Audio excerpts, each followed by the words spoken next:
One of the most graceful and beautiful acts I have ever witnessed during my medical career was the removal of tiny sutures from an elderly man's face by plastic surgeon Dr. Bill Allison. His fingers were so delicate. He held the forceps and scissors so lightly. His movements so precise. It was like watching a skilled ballet troupe in a perfect performance of Swan Lake. Dr. Allison is a clinical instructor for the University of Alabama School of Medicine at Huntsville, Alabama campus. Have you ever tried to learn a physical skill from an expert and felt frustrated after trying a technique 3 or 4 times? What if I told you that both you and your expert instructor could make things easier on yourselves if you pattern your learning process on clicker training techniques used for animal training? Stay tuned as we break down the 3 essentials trainers of dancing chickens and the Westminster Dog Show winners employ that may help you improve performance mastery and skill retention in your medical practice. Welcome to the Doctor's Mentor Show. If you believe that medicine is an industry and not a profession, if you enjoy submitting complex reimbursement claims, or you would do another residency just for fun, be advised, you're about to be offended. You should probably leave now. All this talk about mentoring doctors is ridiculous. I thought doctors learned to do everything better than everyone else the first year of medical school. At least that's the way they act. If you love assisting patients with vitality breakthroughs, if the right to practice medicine without interference is important, and you want expert tips for practice freedom and profits to support your epic life, welcome aboard and prepare to be blown away. The Doctor's Mentor Show starts now. Here's your host, Dr. Lori Barr.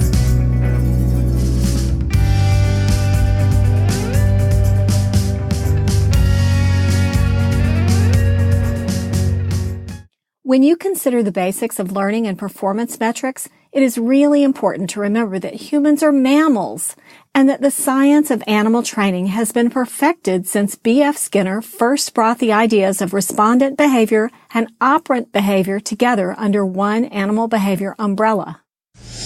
Today's topic: legacy.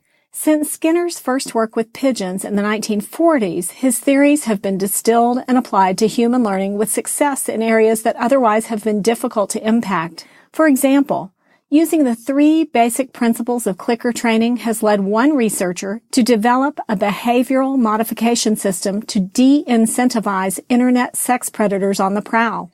Dramatic changes have been seen in skill retention in autistic children using these techniques. More recently, Levy, Pryor, and McCune reported their experience of teaching knot tying and drilling skills to orthopedic residents and medical students using operant learning techniques. Dr. Levy is an orthopedic surgeon from New York. He teamed up with Karen Pryor, an author who is one of the founders of clicker training for animals, and Teresa McCune, gymnast coach and co-founder of Tag Teach, marker-based training with people. Their article, "Is teaching simple surgical skills using an operant learning program more effective than teaching by demonstration?" highlights the differences between the classic see one, do one, teach one model of medical apprentice-style skill building and operant learning. You may recall from your college psychology days that classic conditioning is where a preceding stimulus brings about a reflex response. "Salivate like a Pavlov's dog," sings Mick Jagger. Operant conditioning states that satisfying consequences strengthen learned behaviors and unsatisfying consequences weaken learned behaviors. The fact of the matter is that human behavior is complex, and both types of learning occur without humans even actively thinking about how the learning occurs. Typically, in medicine, the focus of learning and continuing education is on correction of mistakes rather than on positive reinforcement for satisfactory completion of tasks. Since satisfying consequences strengthen learned behaviors, doesn't it make sense for medical personnel to create programs that employ consistent doses of positive reinforcement? What is special about chicken clicker training or any animal clicker training, and why should you actively think about it with regard to occupational training in your private practice or in an academic setting? Let's go through the 3 essentials of clicker training that are paramount if you would like to see lasting improvement in skill building and retention in your practice. And before we do that, I really encourage you to go to the show notes at thedoctorsmentor.com and click the link for the Levy, Pryor, and McCune article. You see, as doctors, it can be easy to assume that someone else will learn the same way you did. What this article spells out, if you really look closely at their methodology, is how meticulous the process was to break down a simple task like knot tying into the parts necessary to design the operant learning limb of the experiment. Do not assume that by listening to this tasty acoustical treat, you will have enough knowledge to run out and revamp your procedure manual and onboarding experience for newbies in your practice. Do rest assured that I will lay out the next steps you need to implement this in portions of your practice when we get close to the end of the show. Now, here are the 3 essentials of clicker training that are paramount if you would like to see lasting improvement in skill building and retention in your practice. First essential, use clear cues, sharp observation, and excellent timing to consistently deliver positive reinforcement for the behavior you want to encourage. In the orthopedic experiment, the cue they used to reinforce successful completion of each of the 6 steps in the process of tying a knot, 6 steps, mind you, was a click using a clicker. The learners had tying the knot demonstrated, and each step demonstrated by the expert orthopedist. Then they proceeded with step 1 while being observed by a trained observer. As soon as the learner successfully completed the step, the observer clicked the clicker. They repeated this step 5 times before moving on to the next step. First essential, use clear cues, sharp observation, and excellent timing to consistently deliver positive reinforcement for the behavior you want to encourage. The faster you can deliver that positive reinforcement when the behavior has first been successfully completed, the more powerful is the retention. Second essential, break down the behavior into tiny learning units that are easily mastered. If a new learner is not having success at a task after 3 attempts, consider that the learning unit may be too big. I mentioned a moment ago that tying the locking sliding knot was divided into 6 steps, 6 individual learning units, as was drilling a low-angle drill hole. A script is written chaining together the necessary steps of the desired learned behavior. The script is written in as few unambiguous words as possible, so the meaning is both clear and concise. So for drilling the hole, the script starts with the goal, to learn how to properly make a low-angle drill hole, and why it's important. A variety of bone implant constructs require a low-angle drill hole. This is followed by a demonstration of the entire behavior. In other words, the expert drills a perfect low-angle drill hole while the learner observes. Next, each individual learning unit or step is named with a word or phrase that is also the name of the tag point for this step.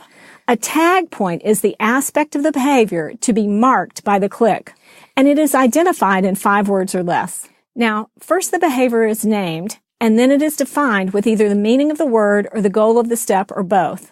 Next, the expert decides what phrase they will verbally communicate to the learner of this step. Next, the script calls for a demonstration. Lastly, in this essential, the practice parameters are defined, repetitions to be marked with a click, and the conditions of the learning are defined. In the hole drilling activity, the first step and its tag point are named grip. And then it defines grip as grip means to comfortably hold the drill in the non-dominant hand. However, the instruction phrase to the learner is grip the drill with your non-dominant hand in a position to use it. The expert demonstrates grip and then repeats the demonstration with the instruction phrase, grip the drill with your non-dominant hand in a position to use it. The practice parameters are practice to fluency with a peer marking the behavior 5 times with a clicker. First essential, use clear cues, sharp observation, and excellent timing to consistently deliver positive reinforcement for the behavior you want to encourage. Second essential, break down the behavior into tiny learning units that are easily mastered. Third essential, teach new behavior in a fast, brief, intensive sessions instead of long, repetitive drills. In this experiment, the learners practiced the knot tying for 15 minutes and the drilling for 10 minutes. So now you know the 3 essentials to marker learning success in animals and humans, and now you can use this knowledge to look for opportunities to contribute to the learning and knowledge retention of your colleagues and staff. There is a huge opportunity to make money designing these operant learning scripts in the fields of medicine and health. Just for comparison, I have a friend who's an amazing animal trainer. He just landed a $10,000 contract to train an animal privately. How much will companies, organizations, and individuals who want to take responsibility for their medical practice or their own health be willing to pay to apply these techniques to vitality? After all, even in machine learning, programmers use a similar algorithm to an operant learning script to train artificial intelligence algorithms. So you could even write it if machine learning is the goal. You could still get paid to write these scripts. In the AI environment, it's called a generative adversarial network. If you'd like a quick rundown on the current state of generative adversarial networks, head on over to the show notes and check out Gabriel Sidham's August 2017 blog post on the subject. There's more to explore at thedoctorsmentor.com. That's right. The show notes for this episode have a link to the published results of the orthopedic application of operant learning in medical education by Levy, Pryor, and McCune, a link to the free course by Tag Teach on the basics of operant learning in humans, and a link to Gabriel Sidham's August 2017 blog post entitled Why GANs Give Artificial Intelligence Wonderful and Scary Capabilities. Now, let's get back to where we started. There are a few other components to learning that are helpful to consider. If you can find a way to inspire with your expertise, like Dr. Allison did when he took those sutures out so gracefully, the inspiration of that sheer beauty and the desire to create something equally beautiful with one's own hands can be a powerful motivator and reinforcer. If you cultivate relationship, then just the opportunity to learn at the master's feet can be a powerful reinforcer. Your next step. First, go right now to thedoctorsmentor.com and click on the links in the show notes for Levy et al.'s publication, Tag Teach's free introductory online course about marker learning for humans, and more. Next, post the link to your favorite animal clicker training video on Facebook and hashtag The Doctor's Mentor, on Twitter @DoctorsMentor. Last, now that you've seen how fun it can be to learn new learning styles, start looking at teachable skills within your medical practice that could be learned with more precision and better retention if you employed operant learning techniques. Remember what Levy, Pryor, and McCune said: correction is demotivating. Message me at thedoctorsmentor.com and let me know what skill or process you will modify with marker learning or positive reinforcement. I'm Dr. Lori Barr, the Doctor's Mentor. And one idea is all it takes to change your world. Are you stopping at a hospital? Hello? Don't you know that hospitals are one of the sickest places on the planet? Don't touch anything in there and get out as fast as you can.